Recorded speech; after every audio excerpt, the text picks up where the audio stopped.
ಇನ್ನು ಕೆಲವೇ ಕ್ಷಣಗಳಲ್ಲಿ JDS ಶಾಸಕರು ಬರ್ತಾರೆ. ದೇವನಹಳ್ಳಿ ಹೋಟೆಲ್ನಿಂದ ಈಗಾಗಲೇ ತೆರಳಿದ್ದಾರೆ. ಹೋಟೆಲ್ಗೆ ಬಸ್ಗಳು ಬಂದಿವೆ. ಶಿಡ್ಲಘಟ್ಟ ಶಾಸಕ ರವಿಕುಮಾರ್ ಕೂಡ ರೆಸಾರ್ಟಿಗೆ ಬಂದಿದ್ದಾರಂತೆ.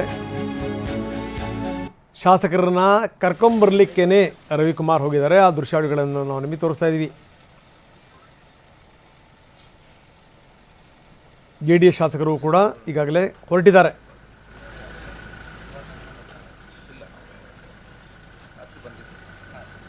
ಬನ್ನಿ, ನಮ್ಮ ಪ್ರತಿನಿಧಿ ನವೀನ್ ಈಗ ನಮ್ಮೊಂದಿಗೆ ನೇರ ಸಂಪರ್ಕದಲ್ಲಿದ್ದಾರೆ. ನವೀನ್, ಈಗಾಗಲೇ ಬಸ್ ಹೊರಡ್ತಾ, ಜೊತೆಗೆ ಏನಂದ್ರೆ ನಾವು ನೋಡ್ತಾ ಇದ್ವಿ, ರವಿಕುಮಾರ್ ಅವರು ಖುದ್ದು ಬಂದು ಶಿಡ್ಲಘಟ್ಟ ಶಾಸಕರು ಅವರೇ ಅವ್ರಿಗೆ ಕರ್ಕೊಂಬರ್ತಾ ಇದ್ದಾರೆ ಅಂತ ಬಸ್ ಹೊರಡ್ತಾ ಅಥವಾ ಈಗ ಹೊರಡ್ತಾ ಇದ್ದಾರಾ?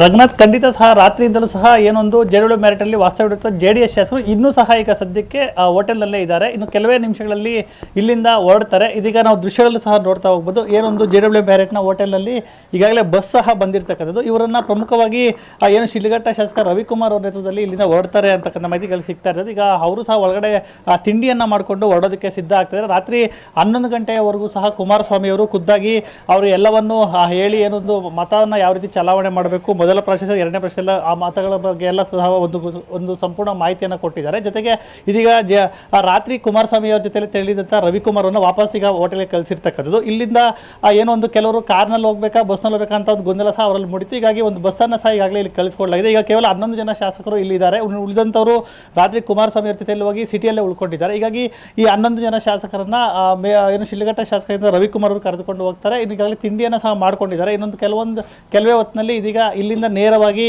ಏನೊಂದು ವಿಧಾನಸೌಧಕ್ಕೆ ತೆರಳಿ ಅಲ್ಲಿ ಒಂದು ಮತದಾನ ಮಾಡೋದಕ್ಕೆ ಅಲ್ಲಿಗೆ ಬರ್ತಾರೆ. ಹೀಗಾಗಿ ಸಕಲ ಸಿದ್ಧತೆಯನ್ನು ಸಹ ಈಗ ಒಂದು ಹೋಟೆಲ್ ಸಹ ಮಾಡಿಕೊಳ್ಳಲಾಗ್ತದೆ. ಜೊತೆಗೆ ಬಸ್ಸಲ್ಲೂ ಸಹ ಈಗಾಗಲೇ ನಿಲ್ಲಿಸ್ಕೊಂಡಿದ್ದು, ಇನ್ನು ಕೆಲವೇ ಹೊತ್ತಿನಲ್ಲಿ ಶಾಸಕರು ಆ ಬಸ್ ಮುಖಾಂತರ ಈ ರೆಸಾರ್ಟಿಂದ ಇದೀಗ ಸಿಟಿ ಹತ್ತ ಸಹ ತೆರಳ್ತಾರೆ. ರಂಗನಾಥ್, ಓಕೆ, ಧನ್ಯವಾದ ತಮ್ಮೆಲ್ಲ ಮಾಹಿತಿಗೆ.